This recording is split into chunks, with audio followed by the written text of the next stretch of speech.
The Cyberpunk discourse is terrible. Jim Sterling made a video on it, but I want to cover one thing I don't really see talked about too much. The console version discourse, and one aspect of it in particular. The versions of this game that are last gen are inexcusably bad, something even the developers are admitting, after release.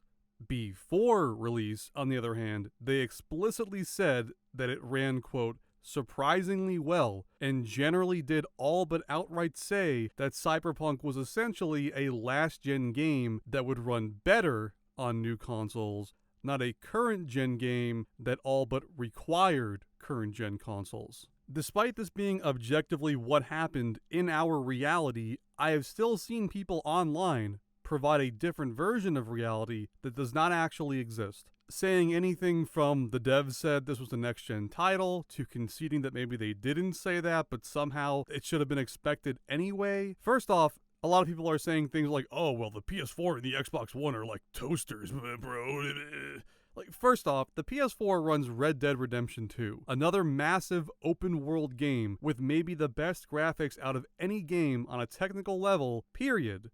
Besides maybe one of Naughty Dog's games. And it has tons of systems and AI and stuff at play and all these different elements that have to be run along with the graphics, and it still looks that good.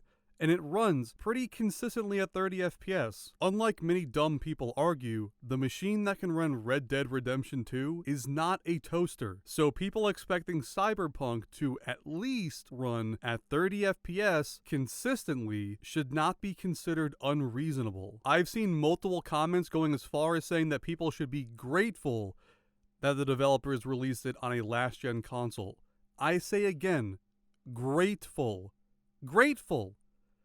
Which shows you just how badly the game industry has brainwashed Generation Z. And you know it's Gen Z people leaving these comments. Anyone who watched both towers fall down would not say something this ignorant of gaming history. I swear to God, you Gen Z folks, you're like a partner whose spouse crushes their dreams, then makes them feel like it's their fault they aren't going anywhere in life, and like they just go with it because they don't have anything else anymore and they're isolated from all their friends. It's just... Like you genuinely have no frame of reference for when most games just worked on release. It's genuinely sad. If you're someone like this, not like Gen Z in general, but if you're someone who feels the need to defend a corporation, please get informed so that standards can rise for all of us.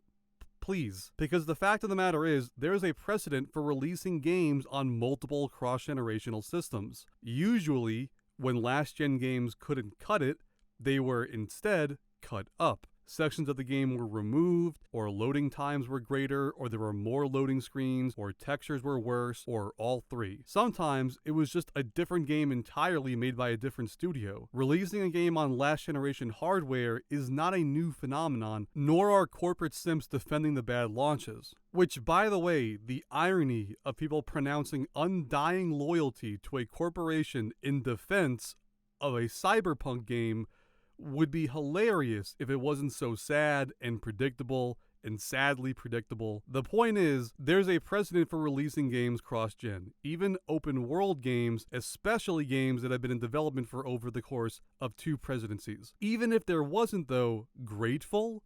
Oh yes, grateful that a corporation gave me the honor, nay, the privilege, of giving them money. I swear to God, some of you are playing the Corpo playthrough in real life. In case the sarcasm wasn't obvious, no, we should not be grateful for this. No, you can be grateful when your best bud lets you crash on the couch. I was grateful when my girlfriend woke up at 5 a.m. to wait in line in the cold to get me a PS5 with her own money. Want to know why those moments are moments to be grateful? Because they were one-way transactions, also commonly known as a gift. They were things I did nothing for, but still got them. But if I am paying someone money, that is not a gift.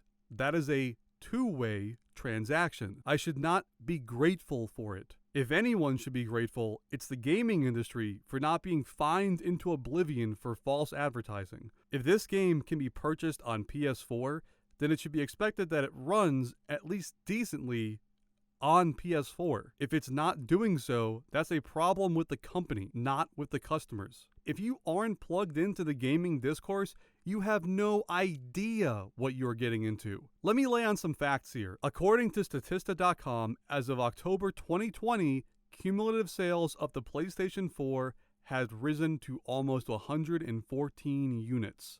I don't know how many of you people are plugged into the online gaming discourse, but if you think it is even half of that number, you are kidding yourself. I know in our digital online world, it's just assumed that everybody is on Twitter. I guess we figure since we hate our lives enough to use the platform, everybody else does too. The reality though is that most people aren't plugged into online gaming stuff. Even the most popular gaming tweets will hit like what? Maybe hundreds of thousands? Maybe a million? Still less than 1% of the total sales of one console. This may come as a shock, but most gamers play video games rather than talking about them. I know, scary. These people buy games in one of three ways.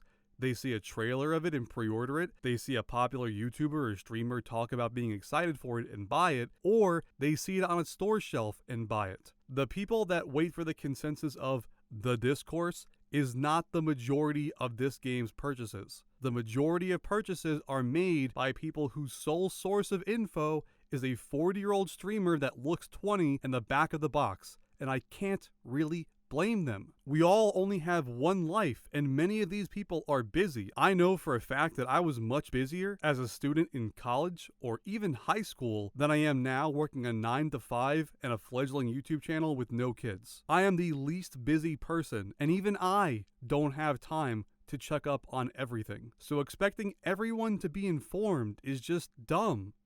It's just dumb, folks.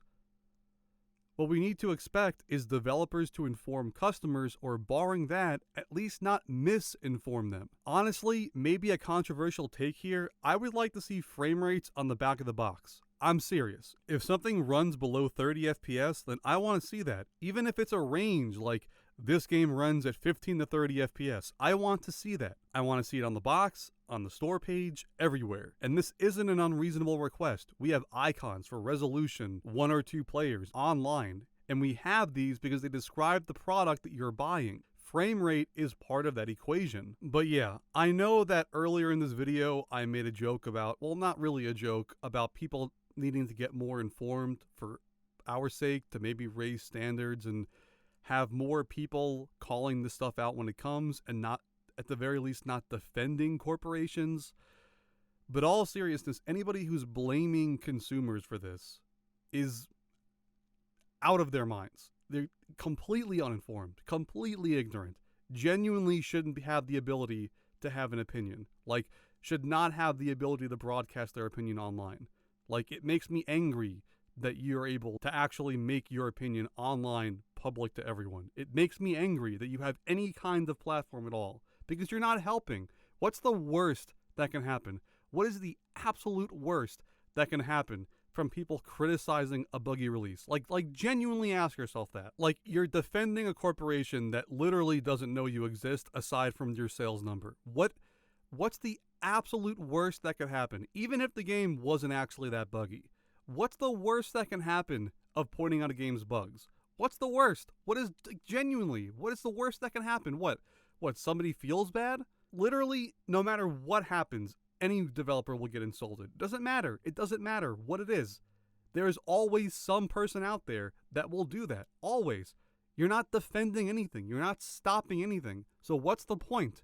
What genuinely is the point of calling people with last-gen consoles, people who have toasters, and defending a buggy game? Like, what I don't get it. What is the point? Why do you do it? Why do you make everything worse for everyone? Literally, the worst that could happen is your experience is not affected at all. That's literally the worst that can happen, is the developers do nothing. It's not like they're going to see an avalanche of like bug compilation videos and be like, you know what? They pissed us off. Now we're not going to support the product at all. Like, no. That's not how it works. There's investments on the line. There's actual things at play here beyond your opinion of the game. Literally, the worst that can happen is nothing. And the best that could happen is you get a better experience, even if you don't want it, even if you don't need it. It doesn't matter. It could only benefit you. So please, please just shut up. Please. I'm done.